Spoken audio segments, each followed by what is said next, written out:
Hi guys, welcome back to HMS. I'm Tosin and it's good to have you on our channel.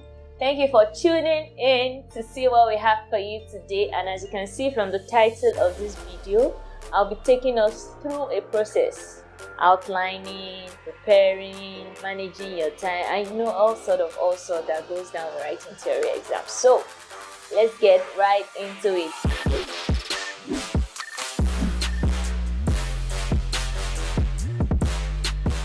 So the first thing that you need to do in preparing for theory exam is that you have to have your thoughts organized. Trust me, you don't want to be organizing your thoughts inside the examination hall because, darling, it is disastrous.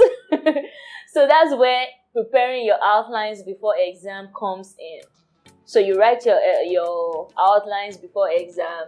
So the whole idea of having outlines written before exam is such that when you see a question, you already have 1, 2, 3, 4, 5, 6, 7, 8, 9, 10 things you want to write about that particular question. So it's like preparing, anticipating for a question that you expect or you're thinking would come out. So the whole point is have an idea of everything. Like they'll tell us in medical school, we don't want you to know the nitty-gritty of everything. We just want you to have an idea of everything. So yes, have an idea of everything.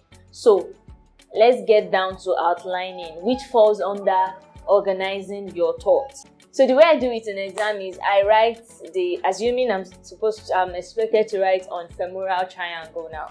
I write femoral triangle, I underline. Then I list the things I want to talk about under femoral triangle. Now it's not that I'm jumping straight into writing about femoral triangle. I'm writing about the things I want to talk about under femoral triangle. I don't know if you understand. Okay, so the first thing is I'll write my introduction. Then number 2, I want to write about the boundaries of the femoral triangle. Then number 3, I want to write about the contents of femoral triangle. And number 4 will be conclusion. So after I've listed 1, 2, 3, 4, introduction, boundaries, content, conclusion, I will leave a space in between. Then write introduction, underline, and write femoral triangle is this, that.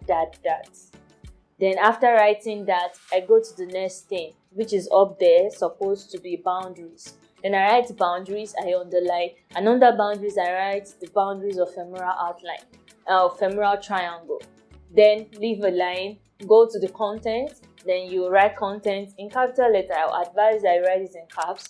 So underline content, write the contents of femoral triangle, and then your conclusion. So the conclusion, you can just write anything to conclude, really. It can be that you are reframing what you wrote as the introduction, or you just write the overall importance of femoral triangle. I don't know if you get it.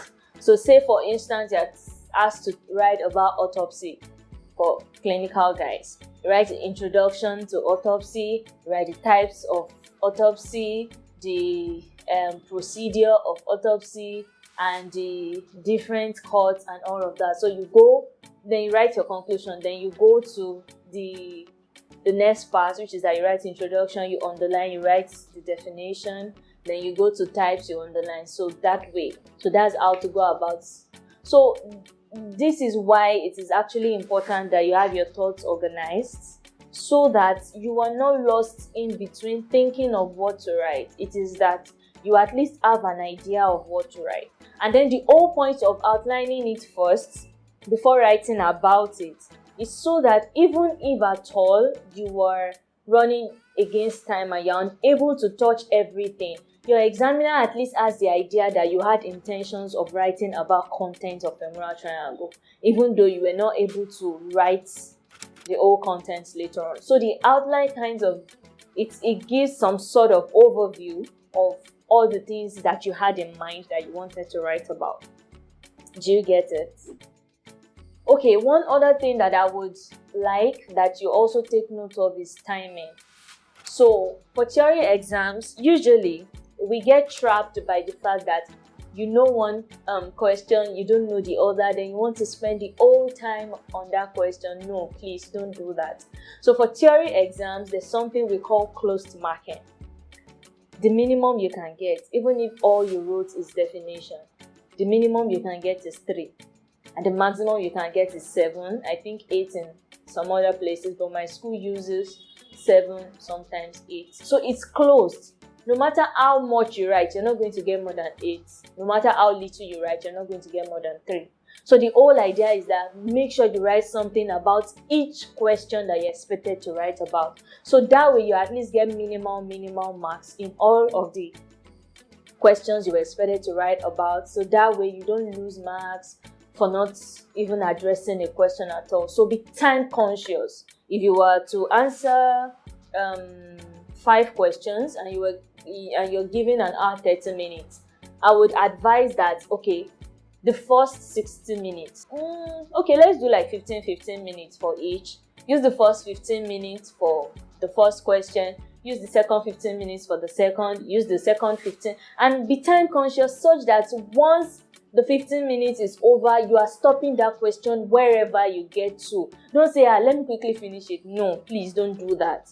Once the 15 minutes is over for that question, just stop it right there and then move to the next. So the remaining 15 minutes you have at the end of the exam, just fixing things that you were not able to finish up in each of the questions.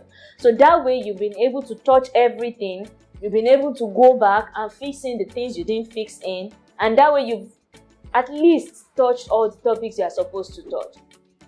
So that is that about writing theory exams. Make sure you define, make sure you outline, make sure where you are supposed to list, please just list the things you are supposed to list, write conclusions, and bounce. You know what I mean? So I really don't think theory exams are that difficult if only would be prepared before time for them. So that's that about it. And of course, theory essentials, I call them instruments, okay? So go with your pen, at least have like 2 pen or 3 in case it is you don't want to get stranded in the examination, or have your ruler. Very, very important. And of course, you should have your pencil and your eraser in situations where you need to draw. Say for instance, the femoral triangle I was talking about, you might need to actually draw femoral triangle. The person that taught me in preclinicals, she would like that you actually draw the femoral triangle. So for parts that you can draw it gives the examiner the impression that you actually know what you're talking about, but not at the expense of time. So be time conscious, go with the instruments of outline writing. Of course, your wristwatch is also part of your instrument for outline writing. So your wristwatch, your pen, your stationery in general, and of course, that would be that about it. So thank you so much. I believe you found this useful. If you did, share with your friends, like, comment, and subscribe. And we'll see you in the next one. That will be next week. And then the next one, you should actually watch out for tips and tricks on, that will be like a second part to this video about Viva, clinical exams, and how to go about it. Thank you so much. See you next time. Bye.